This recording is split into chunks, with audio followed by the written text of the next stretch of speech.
बच्चों, शिक्षा और कविता को समर्पित द्वारिका प्रसाद माहेश्वरी का जीवन बहुत ही चित्ताकर्षक और रोचक है।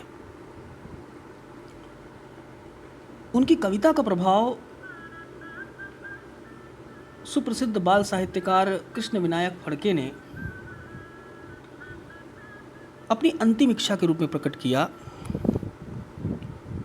कि उनकी मृत्यु के पश्चात उनकी शव यात्रा में माहेश्वरी जी का बाल गीत हम सब सुमन एक उपवन के गाया जाए।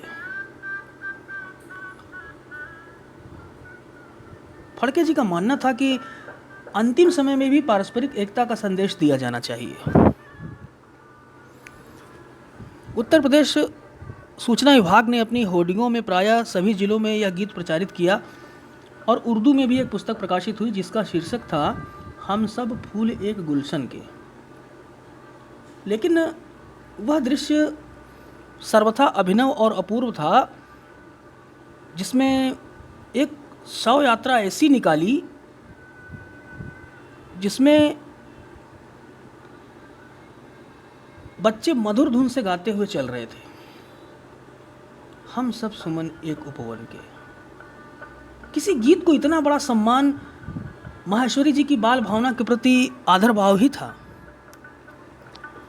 उनका ऐसा ही एक कालजयी गीत है, वीर तुम बढ़े चलो धीर तुम बढ़े चलो। सुना होगा आप लोगों ने, पढ़ा होगा आप लोगों ने। उन्होंने बाल साहित्य पर 26 पुस्तकें लिखी। इसके अलावा 5 पुस्तकें नवसाक्षरों के लिए लिखी। उन्होंने अनेक काव्य संग्रह और खंड काव्यों की भी रचना की। बच्चों के कवि सम्मेलन का प्रारंभ और प्रवर्तन करने वालों के रूप में द्वारिका प्रसाद माहेश्वरी का योगदान कभी भुलाया नहीं जा सकेगा। वह उत्तर प्रदेश के शिक्षा सचिव थे। उन्होंने शिक्षा के व्यापक प्रसार और स्तर के उन्नयन के लिए अनथक प्रयास किए। उन्होंने कई कवियों के जीवन पर वृत्तचित्र बनाए और उन्हें याद करते रहने के उपक्रम दिए। सूर्यकांत त्रिपाठी निराला जैसे महाकवि पर उन्होंने बड़े जतन से वृत्तचित्र बनाया। यह कठिन काम था, लेकिन उन्होंने इसे पूरा किया।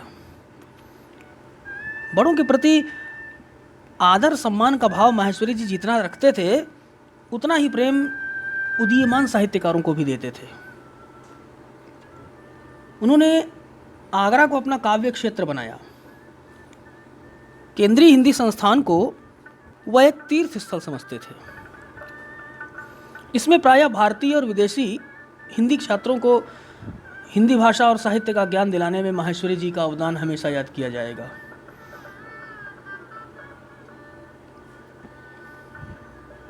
वे गृहस्थ संत थे, यानी गृहस्थ जीवन में तो थे ही, लेकिन संतों जैसा उनका आचरण था।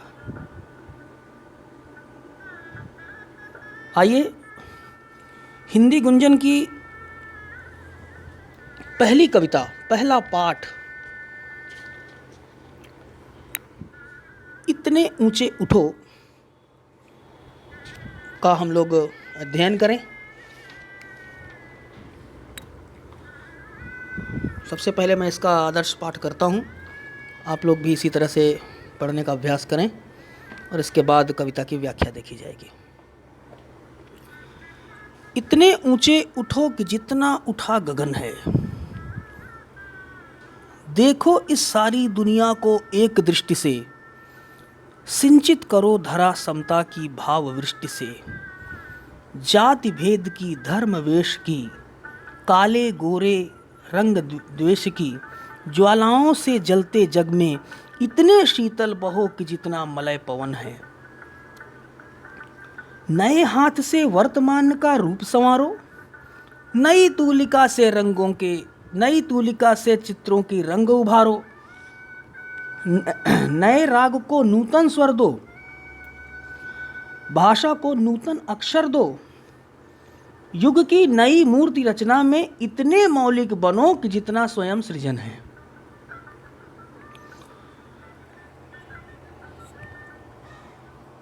लो अतीत से उतना ही जितना पोषक है, जीर्ण शीर्ण का मोह मृत्यु का ही द्योतक है। तोड़ो बंधन रुके न चिंतन, गति जीवन का सत्य चिरंतन। धारा के शाश्वत प्रवाह में इतने गतिमय बनो कि जितना परिवर्तन है। चाह रहे हम इस धरती को स्वर्ग बनाना, अगर कहीं हो स्वर्ग उसे धरती पर लाना।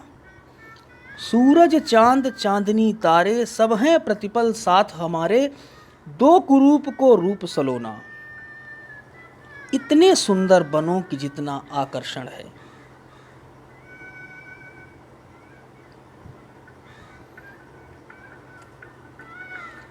आइए अब इसकी व्याख्या देखें। इतने ऊंचे उठो कि जितना उठा गगन है। कवि युवा पीढ़ी को संबोधित करते हुए कह रहे हैं कि तुम अपने कार्यों द्वारा इतने ऊंचे उठ जाओ जितना ऊंचा गगन है। क्यों कह रहे हैं ऐसा वो? क्योंकि युवावस्था मानव जीवन का स्वर्णिम समय होती है। इस समय मनुष्य ऊर्जावान होता है, शक्ति संपन्न होता है, और अगर इस वय में, इस अवस्था में, युवावस्था में वह एक लक्ष्य बना करके, एक बड़ा सा लक्ष्य बना करके उसे पाने का प्रयास करे तो निश्चित रूप से वह उसे प्राप्त कर लेगा। कवि आगे कहता है कि देखो इस दुनिया को एक दृष्टि से, तुम इस सारी दुनिया को एक ही नज़र से देखो। एक ही नज़र से देखने का क्या तात्पर्य है? एक बार मैं अपने मास्टर जी के साथ, हम लोग अपने टीचर लोगों को मास्टर जी बुलाते थे, तो मास्टर जी के साथ, एक मास्टर जी के साथ मैं चला जा रहा था, तो एक काना व्यक्ति जिसकी एक आँख थी, तो मैंने कहा मास्टर जी देखिए ये काना है। तो उन्होंने मुझे डांटा, नहीं वो काना नहीं है, ऐसे नहीं बोलते, वह समदर्शी है। मैंने कहा समदर्शी ये क्या होता है? तो उन्होंने बताया वो सबको एक आँख से देखता है, वो भेदभाव नहीं करता। तुम्हारे पास दो आँखें हैं, तुम लोगों को दो आँखों से देखते हो, मैं लोगों को दो आँखों से देखता हूँ, लेकिन वो सबको बराबर देखता है। उस समय शायद मुझे ये बात समझ में नहीं आई थी, लेकिन समदर्शी होना इसका मतलब ये होता है कि हम सबको एक नज़र से देखें। इसके लिए हमको आँख फोड़ने की ज़रूरत नहीं है। यहाँ पर बात दृष्टिकोण की है। हमारा दृष्टिकोण ऐसा हो कि हम सबको बराबर देखें, एक नज़र से देखें। अब बराबर देखने का मतलब बहुत सारी चीज़ें अभी निकल करके सामने आएंगी कविता में कि कवि ऐसा क्यों कहता है। सिंचित करो धरा समता की भाव वृष्टि से, इस धरती को समानता के भाव की वर्षा से भिगो दो। एक दृष्टि से देखेंगे तो क्या होगा? समता का भाव उत्पन्न होगा। जाति भेद की, धर्म वेश की, काले गोरे रंग द्वेष की, यह संसार इस समय जाति पाति, धर्म, रंग के आधार पर होने वाले भेदभाव की अग्नि में जल रहा है। ज्वालाओं से जलते जग में इतने शीतल बहो कि जितना मलय पवन है। जिस प्रकार मलय पवन जलती हुई अग्नि को शीतल कर देता है, उसी प्रकार तुम्हें भी संसार के लिए मलय पवन बनना होगा और उसे रूढ़िवादी विचारों की तपन से बचाना होगा। किस लिए भेद करते हैं हम? कोई गरीब है, कोई अमीर है, तो गरीब अमीर में भेद करते हैं। अगर अमीर है, धनी व्यक्ति है, तो व्यक्ति उसके पास तुरंत जुड़ने चला जाता है, उससे उसकी ओर खींचा चला जाता है, वो बड़ा पैसे वाला है, बड़े संभ्रांत कुल का है। कोई गरीब है तो उससे वो घृणा करता है। कोई ऊंची जाति का है तो वो नीची जाति के व्यक्ति से घृणा करता है। कोई गोरा है तो वो काले वाले से घृणा करता है। अगर एक भाई कोई गोरा है तो क्यों गोरा है, उसमें उसकी क्या जो है योग्यता? अरे उसको प्रकृति ने जिस तरह से बना दिया तो वो गोरा है। किसी को अगर काला बना दिया तो उसमें उसकी क्या गलती है? अंततः गोरी चमड़ी हो या काली चमड़ी हो, मिलना उसको मिट्टी में ही है। इस दृष्टिकोण को अपने जीवन में अपनाइए। इस संसार में जो कुछ भी है वह ईश्वर द्वारा रचित है। और अगर हमने किसी भी व्यक्ति, किसी भी प्राणी के प्रति दुर्भावना रखी, उसे छोटा समझा, अपने आप को ऊंचा समझा, तो निश्चित रूप से हम ईश्वर की कृति का अपमान कर रहे हैं, हम ईश्वर का अपमान कर रहे हैं। नए हाथ से वर्तमान का रूप संवारो, नई तूलिका से चित्रों के रंग उभारो, नए राग को नूतन स्वर दो, भाषा को नूतन अक्षर दो, युग की नई मूर्ति रचना में इतने मौलिक बनो कि जितना स्वयं सृजन है। यहां पर कवि युवाओं से यह आशा करते हैं कि वर्तमान स्थिति में सुधार लाने के लिए प्रयास करें, अपने मौलिक और व्यवहारिक सोच से नए समाज का निर्माण करें, नए संगीत, नई भाषा की रचना करें, नए समाज के निर्माण में इतने मौलिक बने कि जितना स्वयं सृजन है। कौन है सृजन? यानी प्रकृति, ईश्वर। ईश्वर जो कुछ बनाता है वो सब कुछ मौलिक होता है। इसलिए जितना कुछ भी यहां पर है, जहां पर सुधार की गुंजाइश है, जो विषम परिस्थितियां हैं, इन परिस्थितियों को बदलने के लिए हमें मौलिक सोच का सहारा लेना होगा। मौलिक और व्यवहारिक सोच से ही नए समाज का निर्माण किया जा सकता है। आगे देखें कि लो अतीत से उतना ही जितना पोषक है। कभी कहते हैं कि जो बीत गया तुम उसी में उलझे ना रहो, वरन उससे उतना ही लो जितने की आज के युग को आवश्यकता है। अरे भाई, प्लास्टिक बन गई थी पहले। जब पहली बार प्लास्टिक बनी होगी तो लोगों को बड़ा आनंद आया होगा, अरे चलो भैया झोला ले जाने से फुर्सत मिला। तो आज क्यों प्लास्टिक को हम छोड़ने की बात करते हैं? ऐसा भी नहीं कि पूरी तरह से छोड़ने की बात करते हैं। ऐसी जगहों पर जहां पर प्लास्टिक वर्षों तक इस्तेमाल की जा सकती है, उसको हम रिसाइकिल कर सकते हैं, तो उसको अपनाना चाहते हैं।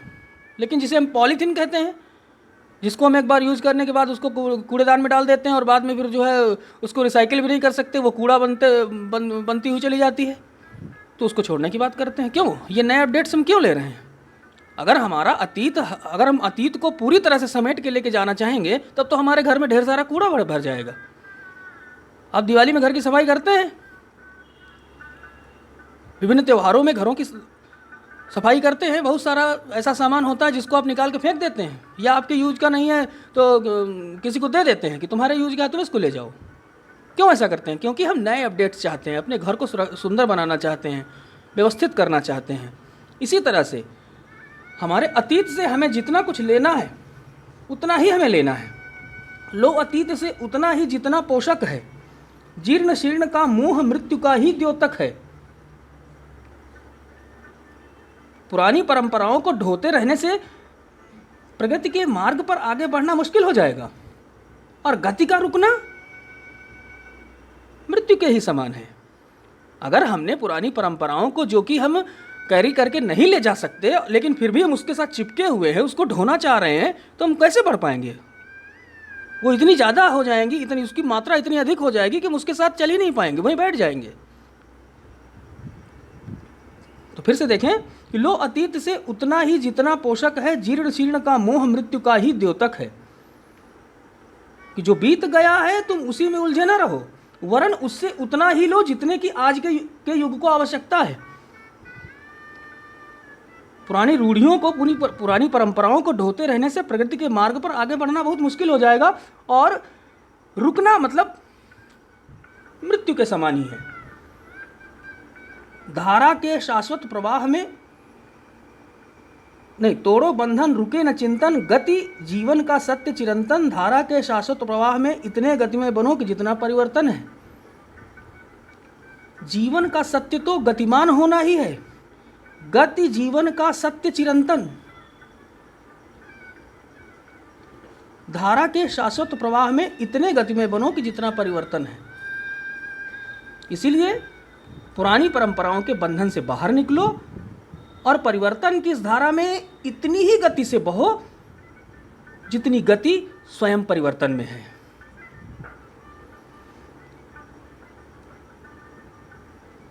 चाह रहे हम धरती को स्वर्ग बनाना, अगर कहीं हो स्वर्ग उसे धरती पर लाना। सूरज चांद चांदनी तारे सब हैं प्रतिपल साथ हमारे, दो कुरूप को रूप सलोना, इतने सुंदर बनो कि जितना आकर्षण है। कवि कहते हैं कि हम इस धरती को स्वर्ग के समान सुंदर बनाना चाहते हैं। अगर कहीं और भी स्वर्ग है तो वह हमारी धरती पर आ जाए, ऐसी हमारी इच्छा है। अगर कहीं हो स्वर्ग उसे धरती पर लाना। सूरज चांद चांदनी तारे सब हैं प्रतिपल साथ हमारे।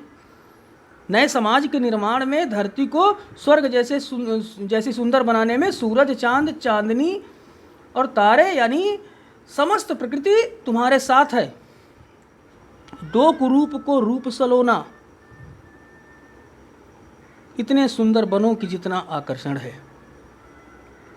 इस धरती की कुरूपता को समाप्त करके इसे इतना सुंदर बना दो जितना सुंदर स्वयं आकर्षण है।